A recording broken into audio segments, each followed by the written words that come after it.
Le nom de mon père clignote sur l'écran de mon téléphone pour la 5e fois. Je le regarde vibrer contre mon bureau en verre, la surface lisse à des années-lumière de la table en chêne rayée où je faisais mes devoirs quand j'étais enfant. De l'autre côté de ma fenêtre, les toits de Lyon scintillent sous le soleil de l'après-midi. 15 étages plus haut et à des centaines de kilomètres du pavillon de banlieue où j'ai appris à me faire toute petite. Je survole à nouveau du doigt l'option ignorée. Le fauteuil en cuir grince alors que je change de position. Le téléphone se tait. 3 secondes plus tard, une notification de courriel apparaît, envoyée par Laurent Reynaud. Objet, ta sœur a besoin de toi. Dernière chance. Mon estomac se noue en l'ouvrant. Les mots se brouillent, à l'exception de la dernière ligne. Le mariage de Chloé est l'événement le plus important de sa vie. Sois là, oublie tout soutien futur. Une notification de messagerie vocale suit immédiatement. J'appuie sur lecture et mets le haut-parleur. Madeleine, c'est ton père. Sa voix emplit mon appartement, toujours aussi autoritaire. Je ne sais pas à quel jeu tu joues, mais ça a assez duré. Le mariage de ta sœur est dans 2 semaines, et les festivités commencent ce week-end. Si tu ne peux pas mettre de côté tes griefs, quels qu'ils soient, pour ce moment si spécial pour Chloé, alors tu peux oublier tout soutien futur de cette famille. Ta mère est folle d'inquiétude. Rappelle-moi immédiatement. Un rire amer m'échappe. Je me dirige vers le placard et sors un diplôme encadré, caché derrière des manteaux d'hiver. Le gaufrage doré capte la lumière. Madeleine Anne Reynaud, licence en sciences des données, mention très bien avec les félicitations du jury. 3 ans à prendre la poussière au lieu d'être accroché à mon mur, parce que les vieilles habitudes ont la vie dure. Mon téléphone vibre. Un texto de Mamere. S'il te plaît, appelle. Ton père s'impatiente. Je jette un coup d'œil au calendrier sur mon bureau. Le mariage extravagant de 2 semaines de Chloé est surligné en rouge vif.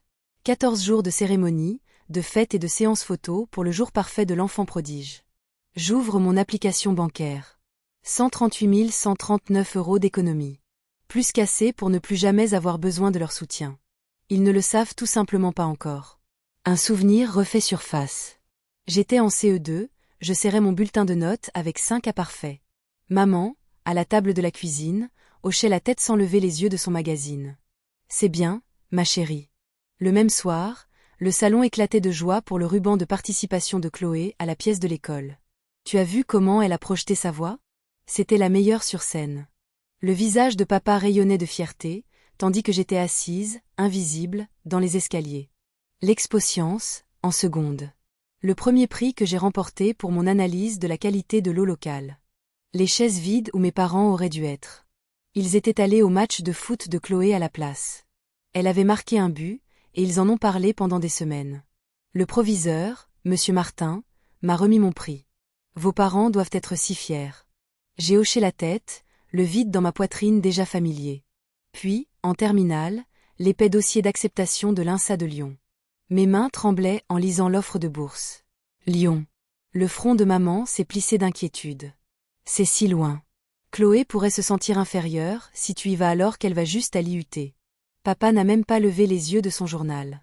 Nous en avons déjà discuté. Tu restes ici. Fin de l'histoire.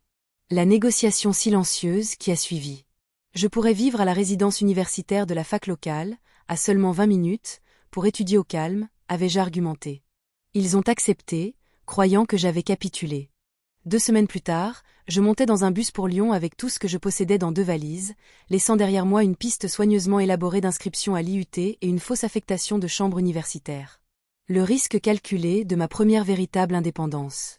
Maintenant, je me tiens devant le miroir de ma salle de bain. Je ne suis plus la fille invisible. Mon reflet montre quelqu'un qu'ils ne reconnaîtraient pas confiante, accomplie, libérée du besoin de leur approbation. Je retourne à mon bureau et trace du doigt mon nom sur le diplôme. Madeleine Anne Reynaud. Analyste produit. Salaire à 6 chiffres. Invisible, plus jamais. L'écran de mon ordinateur portable s'illumine alors que j'ouvre le site de la compagnie aérienne.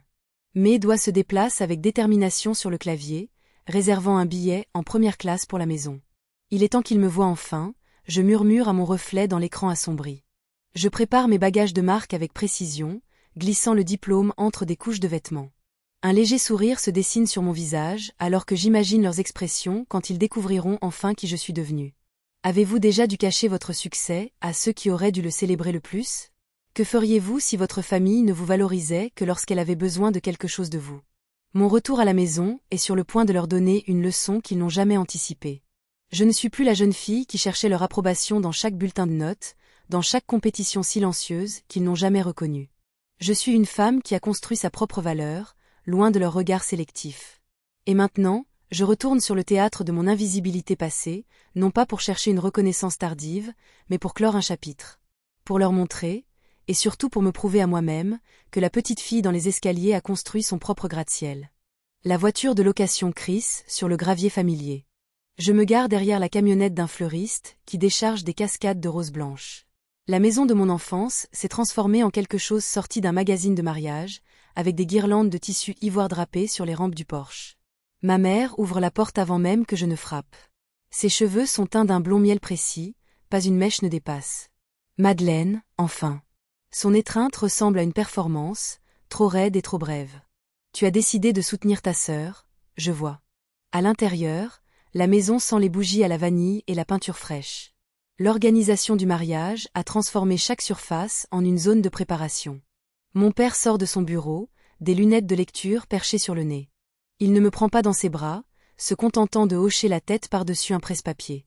Bien, tu es là. Les programmes doivent être pliés et ses sacs de bienvenue pour les invités assemblés. Il me fourre le presse-papier dans les mains. Chloé a besoin que ce soit fait pour 4 heures. Je viens d'arriver, papa. Et maintenant, tu as quelque chose d'utile à faire. Chloé apparaît en haut des escaliers, le téléphone collé à l'oreille. Non, j'ai spécifiquement demandé un arrangement en cascade, pas un bouquet rond. C'est littéralement en train de tout gâcher. Elle me repère et lève un doigt en signe universel d'attente. Vous comprenez que c'est le jour le plus important de ma vie? Quand elle descend enfin, elle me fait une bise dans le vide près de la joue. Madeleine, Dieu merci. Le traiteur menace de démissionner et maman est inutile avec le plan de table. Contente de te voir aussi, Chloé. Elliot prépare cette surprise pour la réception et je dois m'assurer que tout est coordonné. Elliot? Je demande en posant mon sac. Son fiancé, précise ma mère. Tu le rencontreras à dîner. Il est absolument merveilleux. Un investisseur si brillant. Millionnaire en crypto-monnaie, corrige Chloé avec une fierté évidente.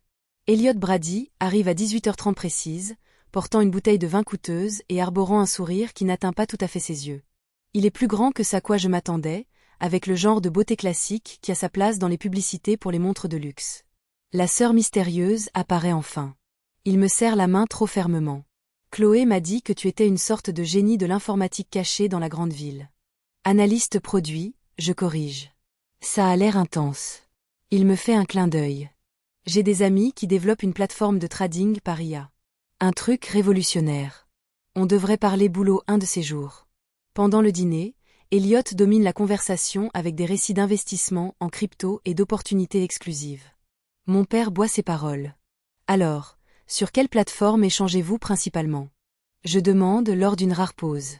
Le sourire d'Elliot se fige un instant. Oh, un peu de tout. Surtout des plateformes privées, un accès exclusif via mon réseau. Fascinant. Et votre société est basée? Nous sommes décentralisés, répond-il suavement. C'est la beauté de la blockchain, n'est-ce pas? J'ai des partenaires à Singapour, Zurich, Dubaï. Mon père me lance un regard d'avertissement. Madeleine, tout le monde ne veut pas parler affaires à table. Plus tard, en cherchant les programmes du mariage dans le bureau de mon père, je tombe sur des papiers de refinancement pour la maison, datés de 3 semaines. La propriété dans laquelle j'ai grandi, qui était presque entièrement payée, porte maintenant une nouvelle hypothèque considérable. Des voix proviennent de la salle à manger adjacente. Laurent, es-tu sûr de cette seconde hypothèque? Le ton inquiet de ma mère me glace sur place. C'est aussi tout mon héritage, Hélène. Elliot a garanti des retours de 20% minimum. Mais 150 000 €, c'est... Tu ne comprendrais pas des investissements comme ceux-ci, la coupe mon père. C'est comme ça qu'on bâtit une vraie fortune. Je m'appuie contre le mur, mon cerveau d'analyste calculant les facteurs de risque. Seconde hypothèque, économie familiale, héritage, tout converge vers l'opportunité d'investissement vague d'Elliot. C'est un escroc. La voix de tante Hélène est à peine un murmure alors que nous sommes dans le jardin arrière, soi-disant en train d'admirer ses contributions florales au mariage. Tu le vois aussi, n'est-ce pas? Je demande. Elle hoche la tête, ses yeux gris si semblables aux miens, vifs d'inquiétude. Ton père ne m'écoutera pas. Il a commencé à dire que j'ai toujours été jalouse de son succès.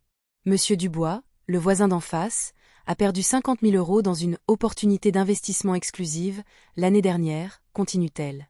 Ça m'a semblé terriblement familier quand j'ai entendu parler des propositions d'Eliott. Madeleine. Une voix familière appelle depuis la clôture. Monsieur Thomas, mon ancien professeur de sciences, me fait un signe de la main. J'ai suivi votre carrière. Ce programme de sciences des données à Lyon que vous avez suivi est l'un des meilleurs du pays. Je me fige. Comment saviez-vous? Contrairement à tes parents, certains d'entre nous prêtent vraiment attention. Hélène me tapote la main. Pour la première fois depuis mon arrivée, je me sens vue. Papa, maman, je pense qu'il faut qu'on parle d'Eliott. Nous sommes dans le salon ce soir-là. Qu'est-ce qu'il y a avec lui? Mon père ne lève pas les yeux de son journal. J'ai remarqué quelques incohérences dans ses affirmations commerciales. La façon dont il décrit ses investissements ne correspond pas au fonctionnement réel des marchés de crypto-monnaies.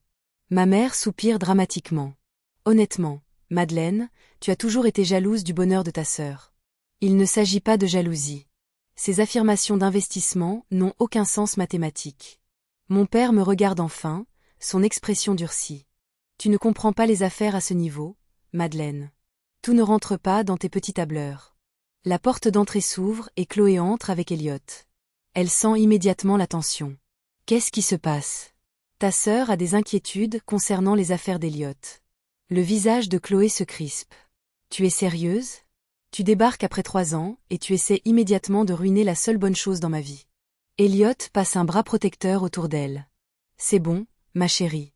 Certaines personnes ne comprennent tout simplement pas l'innovation.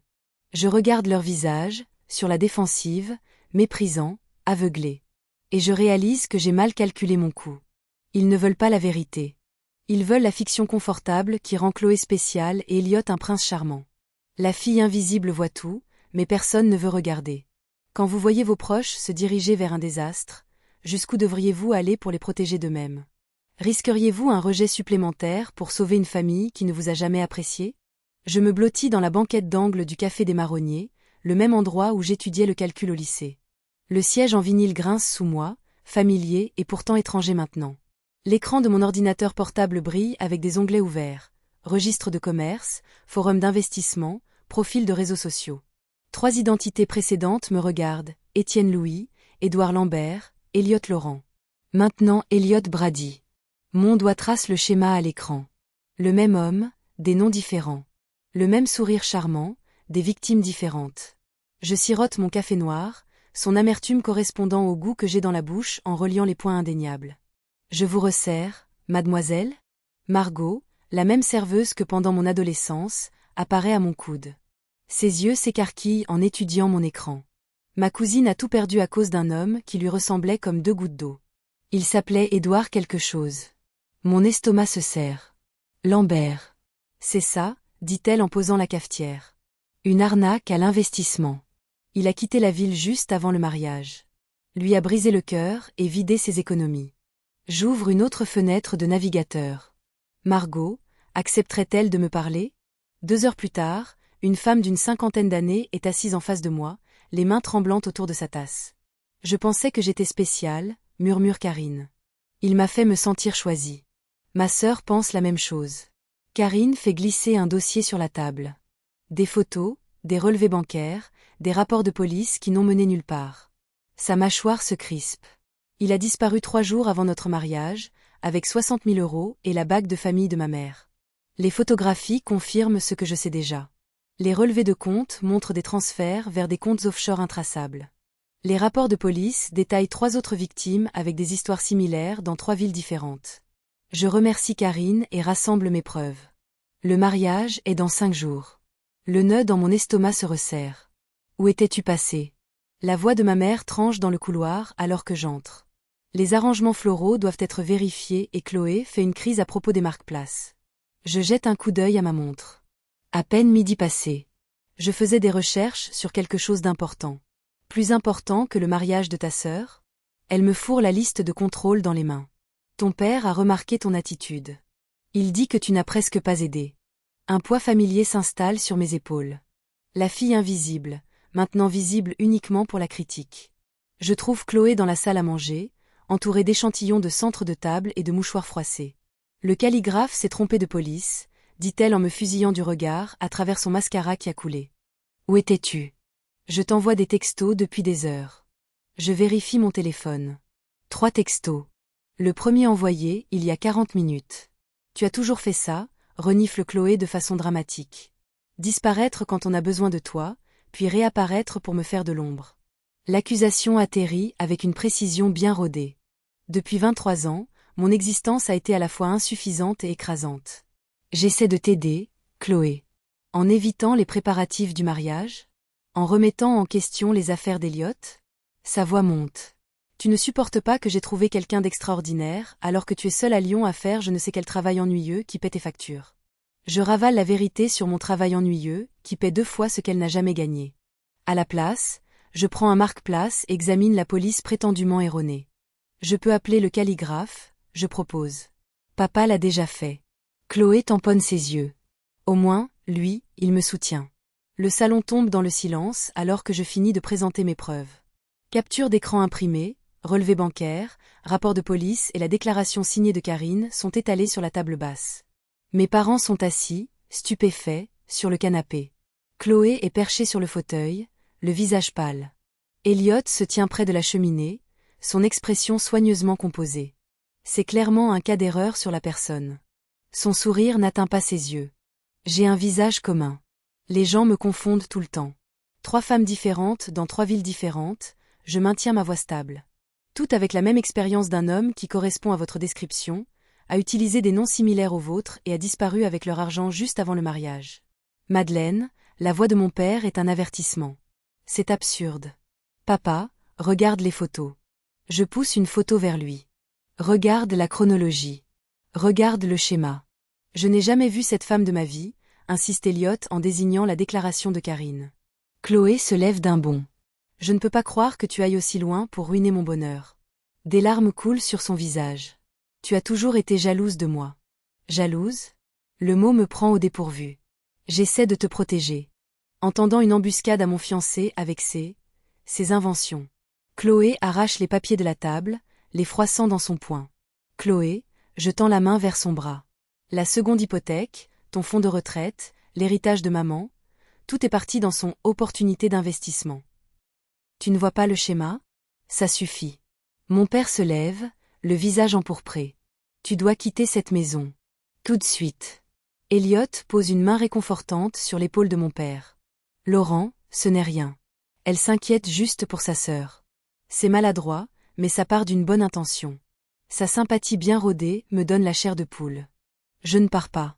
Je tiens bon, me redressant de toute ma hauteur. Et je ne suis plus la même fille invisible. Le silence s'installe dans la pièce. De quoi tu parles? Demande ma mère.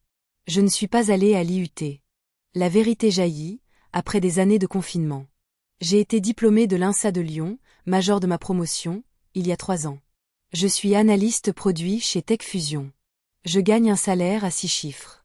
Je subviens entièrement à mes besoins depuis l'âge de 18 ans. Leur visage stupéfait serait satisfaisant dans d'autres circonstances. C'est impossible, balbutie mon père. Vraiment? Je sors mon badge d'entreprise. Vérifiez mon profil LinkedIn. Appelez mon bureau. J'ai été quelqu'un d'autre pendant tout ce temps, alors que vous étiez trop occupé avec votre enfant prodige pour le remarquer. Chloé se laisse retomber sur sa chaise, son expression oscillant entre le choc et l'incrédulité. Et maintenant, je vous donne une chance. Votre dernière chance de voir la vérité avant qu'il ne soit trop tard. Je rassemble les preuves éparpillées, réassemblant soigneusement le dossier. Cet homme n'est pas celui qu'il prétend être. Le mariage est dans 5 jours. Son schéma est de disparaître 3 jours avant la cérémonie, une fois qu'il a accès à tous les fonds. Le masque d'Eliott glisse un instant. Un éclair de calcul traverse son visage avant que le sourire charmant ne revienne. Je pense que nous avons tous assez entendu de fantaisie pour aujourd'hui. La voix de mon père a retrouvé son autorité. Madeleine, je ne le demanderai pas une 2e fois. Pars. Maintenant. Je les regarde un par un. La certitude rigide de mon père, la loyauté conflictuelle de ma mère, la colère défensive de Chloé, l'inquiétude feinte d'Eliott. Quand il disparaîtra avec tout ce que vous avez, dis-je calmement en rassemblant mes affaires, souvenez-vous que quelqu'un a essayé de vous avertir. La porte d'entrée semble plus lourde que lorsque j'avais 17 ans et que je sortais en douce pour étudier à la bibliothèque. Cette fois, je ne cache pas qui je suis.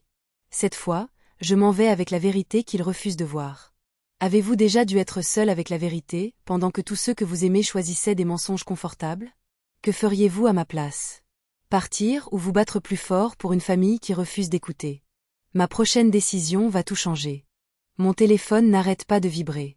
Je le pose face contre mon plan de travail et me verse une autre tasse de café, regardant la vapeur monter dans la lumière matinale de mon appartement lyonnais. 2 jours avant le mariage de Chloé, et les notifications sont passées d'exigeantes à désespérées. Je retourne le téléphone. 17 appels manqués, 23 textos, 5 messages vocaux. Le premier message vocal se joue sur haut-parleur. Madeleine, il est parti. La voix de mon père se brise, un son que je n'ai jamais entendu auparavant. Elliot a disparu la nuit dernière. Rappelle-nous. Le second. Les comptes sont vides. Tout. Même le fonds de retraite de ta mère. Son ton autoritaire a disparu, remplacé par quelque chose de creux. Le troisième me prend par surprise. La police a dit que sans contrat écrit, ils ne peuvent pas faire grand-chose. La voix de ma mère tremble. Ils ont appelé ça une affaire civile. S'il te plaît, Mado, nous avons besoin que tu rentres à la maison. Elle ne m'avait pas appelé Mado depuis que j'avais 10 ans. Le texto de Chloé brille sur l'écran. Tu avais raison. Je n'ai pas écouté. S'il te plaît, aide-nous. Je trace du doigt le bord de ma tasse de café. Depuis la fenêtre de mon 15e étage, le Rhône s'étend, bleu et infini. 15 étages plus haut et à une vie de distance de la famille qui ne me voit que lorsque le désastre frappe.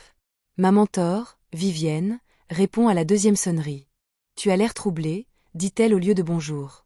Il me croit enfin à propos d'Elliot, je lui dis. Maintenant qu'il est parti avec leur argent. Et ils veulent ton aide. Oui. Le silence de Vivienne est empli d'années de sagesse. Elle m'a aidé à construire ma carrière quand mes propres parents ne prenaient même pas la peine d'assister à ma remise de diplôme. Que envisages-tu de faire? Demande-t-elle finalement. Je presse mon front contre la vitre fraîche de ma fenêtre. Je n'ai pas encore décidé. Les limites ne sont pas des murs, Madeleine. Ce sont des portes que tu contrôles. Après avoir raccroché, je réserve un vol pour la maison pour la 2e fois ce mois-ci.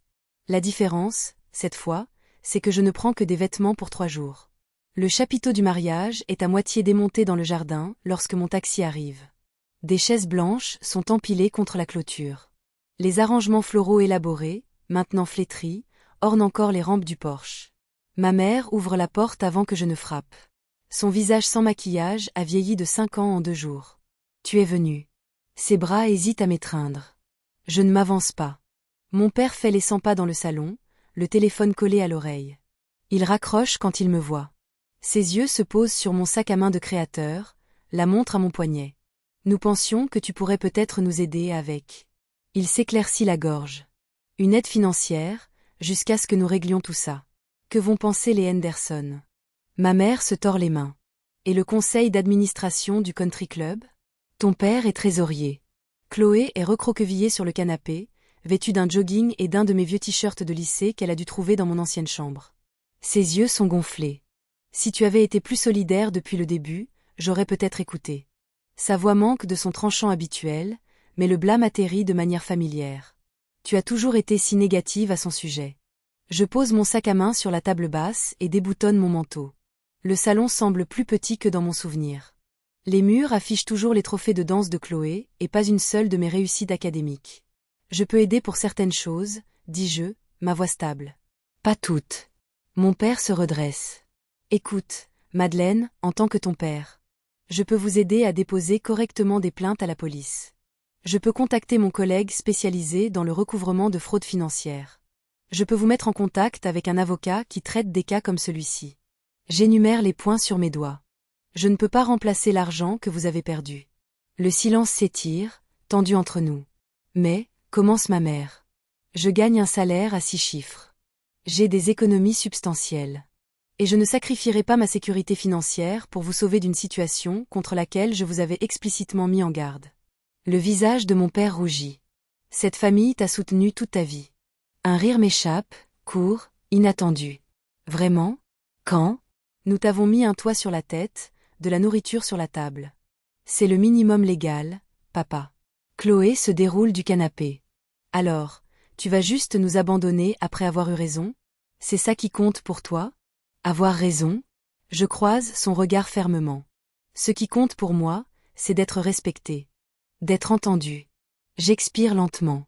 Vous avez besoin de moi maintenant, mais vous ne m'avez jamais voulu. Il y a une différence. Ma mère s'effondre dans un fauteuil. Comment peux-tu être si froide? J'ai appris des meilleurs. Les mots m'échappent avant que je puisse les retenir. Pour la première fois, ils me regardent tous vraiment. Pas à travers moi, ni au-delà de moi. Ils voient la femme qui s'est construite sans leur aide, qui a réussi sans leur approbation. Voici mes limites, dis-je tranquillement. Je vous aiderai à naviguer dans cette situation sur le plan juridique. Je resterai 3 jours. Je ne viderai pas mon compte d'épargne, ni ne co-signerai de prêt. Ce sont mes conditions. Mon père commence à parler, s'arrête, puis essaie à nouveau. Quand es-tu devenu cette personne? Quand vous ne regardiez pas. Est-il de notre devoir d'aider notre famille lorsqu'elle nous a maltraités? Ou est-ce que fixer des limites est un acte de respect de soi? Quelles conditions fixeriez-vous avant d'aider ceux qui ne se tournent vers vous qu'en cas de crise? Mon père arpente le salon, chaque pas lourd martelant son autorité sur le plancher que je traversais autrefois sur la pointe des pieds. En tant que chef de cette famille, j'ai toujours pris des décisions dans le meilleur intérêt de tous. Il s'arrête, se campe face à moi. Cette situation exige un front uni. Je suis assise sur le bord du même fauteuil où je me pelotonnais avec des livres quand j'étais enfant, essayant de disparaître. Plus maintenant. Ma mère se tord les mains, son alliance cliquetant contre ses phalanges. Les liens du sang sont plus forts que tout, Madeleine. Tu dois sûrement le comprendre maintenant. Le poids familier de leurs attentes pèse sur moi. Je redresse ma colonne vertébrale. Tu as toujours pensé que tu étais meilleur que nous. La voix de Chloé se brise. Son visage strié de mascara ressemble peu à la future mariée radieuse des faire-part de mariage encore éparpillés sur la table basse. La parfaite Madeleine, avec son travail chic et sa vie de citadine. Je regarde ma montre. Ils y sont depuis 27 minutes. La pression coordonnée, la culpabilité, la tentative de me faire plier comme les poupées en papier avec lesquelles Chloé et moi jouions. Elle avait les jolies robes, j'avais les chutes de papier déchirées. Quand j'avais 8 ans, dis-je d'une voix posée, j'ai gagné le concours d'orthographe du district. Vous m'avez dit que vous ne pouviez pas venir parce que papa avait une réunion importante. La bouche de mon père s'ouvre. Je lève la main. Je vous ai vus tous les deux chez le glacier, après, avec Chloé, pour fêter son ruban de participation à la journée sportive. Le silence est aussi épais que la chaleur estivale. En seconde, mon projet scientifique sur le ruissellement agricole a été primé au niveau régional. La cérémonie avait lieu le même soir que le concert de la chorale de Chloé, où elle chantait au dernier rang. Vous avez choisi le concert. Le regard de ma mère tombe sur ses genoux. Ma remise de diplôme du lycée. Vous êtes parti immédiatement après, parce que Chloé avait un rendez-vous pour le bal de promo et avait besoin d'aide pour sa coiffure. L'horloge du grand-père sonne dans le coin, marquant les secondes d'une vérité inconfortable. Noël 2020.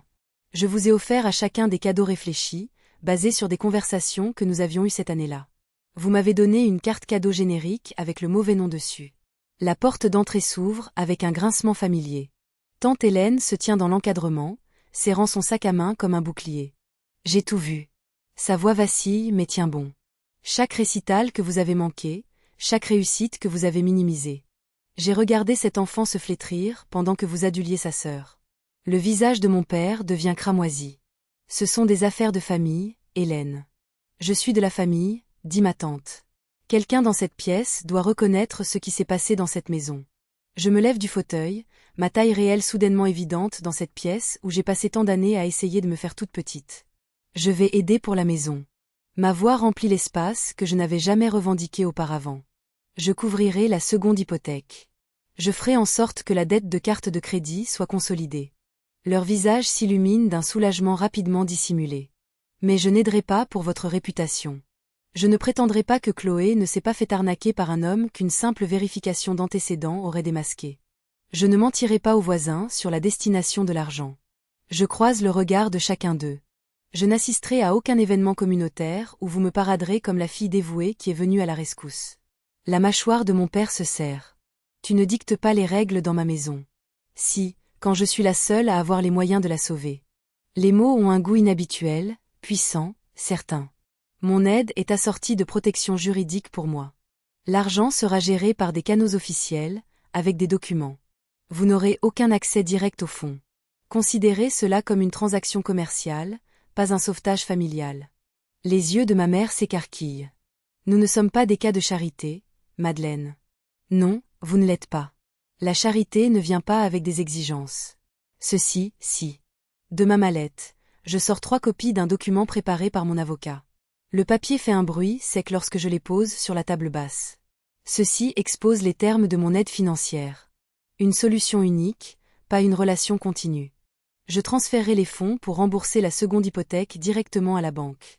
La consolidation des cartes de crédit se fera par l'intermédiaire d'un conseiller financier que j'ai sélectionné. C'est ridicule, s'emporte mon père, mais ses yeux suivent les papiers. La deuxième page est une reconnaissance de tort. Je tapote le document. Elle stipule que pendant des années, vous avez constamment favorisé un enfant par rapport à l'autre, créant un environnement de négligence émotionnelle. Ma mère a un hoquet. Nous ne signerions jamais une telle chose. Alors je partirai, et vous pourrez expliquer à la banque pourquoi vous ne pouvez pas effectuer le paiement du mois prochain. La pièce tombe dans le silence, à l'exception de la respiration saccadée de Chloé. Mon père attrape ses lunettes de lecture avec des mains tremblantes. Tu es devenu dur. Je suis devenu honnête. Je reste debout. Le monde ne m'a pas brisé, vous non plus. Mais je ne ferai plus semblant. Il lit en silence, le stylo planant au-dessus de la ligne de signature. Sa main tremble. Ta mère et moi avons fait de notre mieux. Votre mieux était profondément inégal. Les mots sortent sans colère, juste la vérité. 10 minutes plus tard, les 3 signatures marquent la page. J'envoie un texto à mon conseiller financier pour procéder aux arrangements dont nous avons discuté. Je sors mon téléphone et passe un appel. Madame Fournier, nous procédons au plan A. Oui, l'arrangement complet. J'écoute brièvement. Merci. La documentation a été signée. Vous recevrez des copies dans l'heure. Je me tourne vers ma famille. Rachel Fournier est une conseillère financière certifiée spécialisée dans la restructuration de dettes familiales.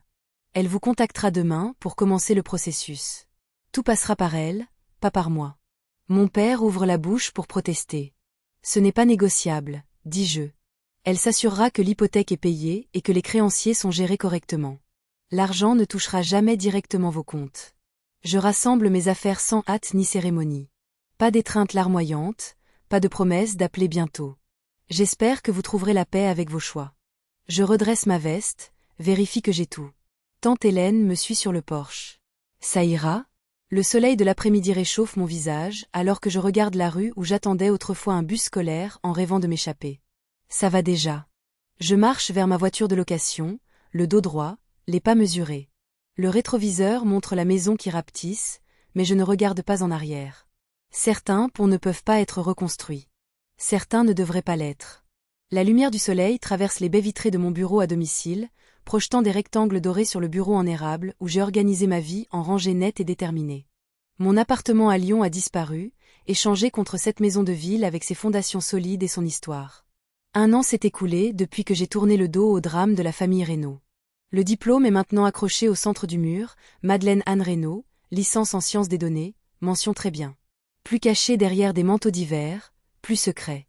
Mon ordinateur portable sonne, un appel vidéo entrant de Leïla, la 3e étudiante de mon programme de mentorat pour les femmes de première génération à l'université. Son visage apparaît, illuminé par la nouvelle d'un entretien pour une bourse. J'ai utilisé la technique de préparation que tu m'as apprise, dit-elle en passant ses cheveux sombres derrière son oreille. Quand ils m'ont demandé pourquoi je la méritais plus que les autres, je ne me suis pas excusée ni minimisée. Je leur ai dit exactement ce que j'accomplirais avec. Je me penche en avant, son sourire éclate. Ils ont appelé il y a 1 heure. Je l'ai eue. Tu l'as méritée, je la corrige doucement. Il y a une différence. Après l'appel, je sors dans mon jardin. Arrière. Le printemps a fait sortir les premières pousses vertes d'un sol que j'ai amendé et nourri au fil des saisons avec patience. Mes doigts effleurent les tendres feuilles des plants de tomates. Celles-ci pousseront fortes, contrairement aux racines flétries que j'ai laissées derrière moi. La lettre de ma thérapeute, la Dr Chen, est posée sur la table du patio. 1 année de séances hebdomadaires documentées dans son écriture précise. La patiente démontre des progrès significatifs dans l'établissement de limites saines et la reconnaissance de sa valeur intrinsèque, distincte de la validation familiale. Les mercredis après-midi appartiennent toujours au centre communautaire où j'enseigne la littératie financière à de jeunes femmes. La semaine dernière, Tania, une jeune de 17 ans à l'esprit vif avec une étincelle qui me rappelle moi-même, a repéré les signes avant-coureurs d'un système pyramidal ciblant sa mère. Je lui ai montré. Les chiffres ne collent pas, m'a-t-elle dit, fière, en se redressant. Mon téléphone vibre. La mise à jour mensuelle de tante Hélène. Je parcours le texto. Papa et maman ont toujours du mal à refinancer la maison. Chloé travaille à temps partiel à la banque locale, suit une thérapie 2 fois par mois. Aucune mention de tentative de me contacter directement. La limite tient bon, des 2 côtés. Le minuteur du jardin sonne. Il est temps de se préparer pour ce soir. L'auditorium du centre communautaire se remplit d'applaudissements nourris alors que je me dirige vers le podium. Le programme de mentorat que j'ai fondé a été reconnu pour son impact sur les étudiants de première génération. Le prix semble substantiel dans mes mains, verre et métal captant la lumière, solide et réel. Je balaie la foule du regard pendant que je parle. Pas de chaise vide où les parents devraient être. À la place, la docteure Chen hoche la tête avec encouragement depuis le 3e rang. Ma voisine, Madame Grégoire, qui m'apporte des plants de tomates anciennes, rayonne d'une fierté sans retenue. Des collègues de travail qui apprécient mon esprit d'analyse pour ce qu'il est exactement. Des amis qui demandent comment je vais et attendent vraiment la réponse. Quand j'ai lancé ce programme, je dis au public, je pensais aider les autres à trouver ce que je n'avais jamais eu. Ce que j'ai découvert à la place, c'est que la valeur ne vient pas de la validation externe. Elle grandit de l'intérieur, lorsque nous nous voyons vraiment nous-mêmes. De retour à la maison, j'ouvre mon ordinateur portable pour finaliser les détails de la bourse Visibilité Réno, destinée aux étudiants brillants sur le plan académique dont les réussites ont été négligées. La question de la dissertation est la suivante. Décrivez un moment où vos contributions n'ont pas été reconnues et comment vous avez maintenu votre sentiment de valeur. Une notification apparaît, de Sacha, ma première mentorée. Tu m'as vu quand personne d'autre ne le faisait. Ça a tout changé. Alors que le crépuscule adoucit les contours de la journée, j'arrose mon jardin avec un soin méthodique. Les plants de tomates se dressent aux côtés des poivrons, des courgettes et des herbes aromatiques. Chacun a été choisi, planté et soigné par des mains qui connaissent leur propre force. Le bruissement des feuilles dans la brise du soir ressemble à une approbation murmurée. Je touche la tige d'un rosier que j'ai taillé sévèrement l'automne dernier. De nouvelles pousses apparaissent, plus fortes qu'avant. Certaines choses deviennent plus fortes lorsqu'on les coupe, je murmure, un sourire se dessinant sur mes lèvres alors que je contemple la vie que j'ai construite. Florissante, enracinée, et enfin, complètement visible. Mon existence n'est plus une réaction à leur négligence, mais une création délibérée de ma propre volonté. La paix que je ressens n'est pas l'absence de conflit, mais la présence de soi.